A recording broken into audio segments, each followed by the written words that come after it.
Hey guys, and welcome to my new video. Don't want to play the same blue steel mirror games every week in your local game store? And you don't want to spend your entire money on one single deck? I got something for you. Let's go. This is the list I wanted to show you. It's a blue steel list, of course, and I call it the Power of Allies because the deck has a lot of synergies with ally characters. In total, this deck runs 30 cards with the keyword ally on it. And let's have a look at some of the cards in detail. Of course, the deck runs the classic one-drop items with Popsicle and 40 Sphere to cheat out an early Bell at turn 1. We also have 4 copies of Strength of a Raging Fire and Let the Stormage On, so Bell could sing those songs earliest turn 2, which is a pretty strong opening and probably the strongest opening right now in Lorcana. So let's see, what else do we have? As a one-drop character, we run 3 copies of Happy. He's an ally and he is evasive in your turn. For ramping, we run 4 copies of Tipo to get more ink earlier in the game. As a card draw engine, we run 4 copies of Doc. You can discard your hand and draw 2 new cards. If you're empty-handed, it's very powerful to draw 2 new cards and maybe use them right away. Of course, we run 4 copies of Smee. He's probably one of the best 2-drop characters in the game. Quests for 2, 3/3 body, and he gets a damage at the end of your turn if you don't have a captain in play. So let's take a look at the new cards from set 7 or Haze's Island, which are synergizing with the keyword allies. We will start off with Aladdin. He's a 4-cost uninkable character, base stats of 2 strength, 4 willpower, quests for 2. He has 2 abilities. Whenever he quests, you may play an ally character with cost 3 or less for free. And while he is exerted, your other ally characters get +1 strength. So he's pretty awesome. If you bring him out turn 3 or turn 4, you can quest with him and cheat out maybe a Smee or a Lawrence, for example.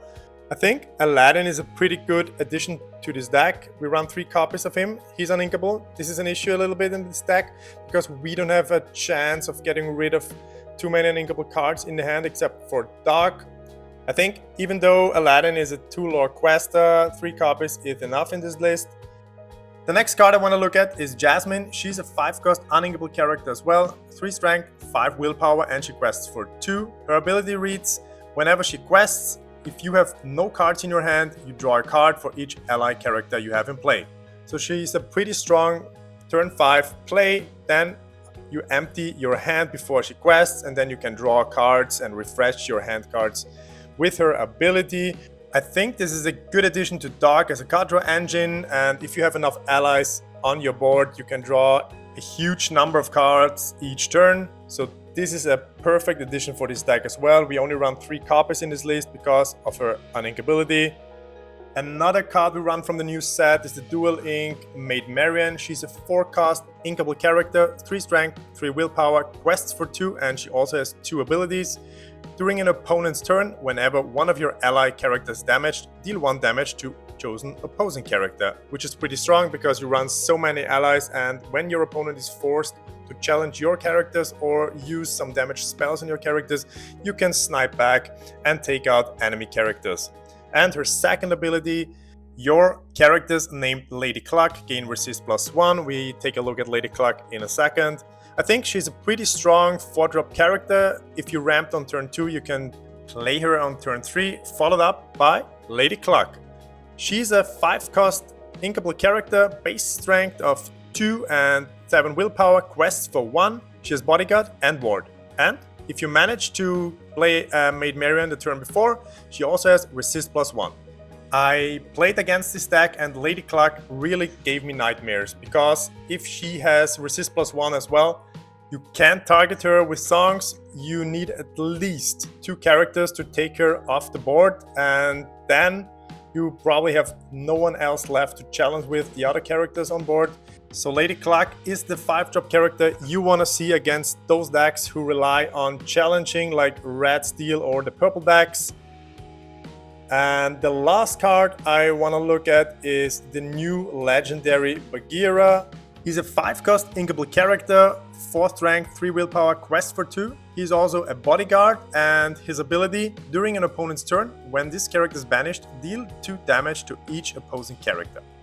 I think with the rise of some Lemon Lime aggro lists in the current meta, Bagheera is a good call here as a 2-of. Still, you need to force the opponent to challenge into Bagheera or remove him in another way. Okay, let's sum it up here. I think, overall, this deck can do a lot. It has a lot of synergies and combo pieces all together.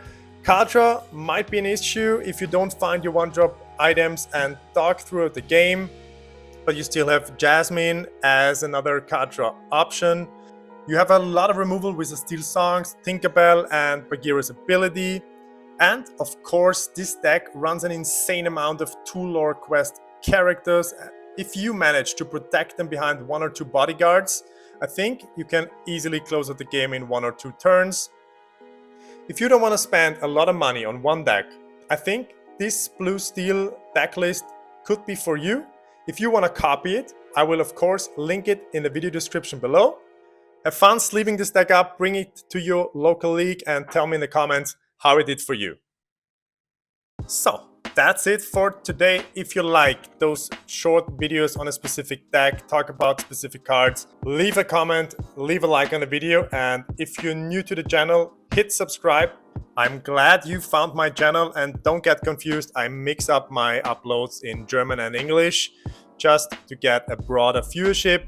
Thanks for tuning in. See you next time. Flokki.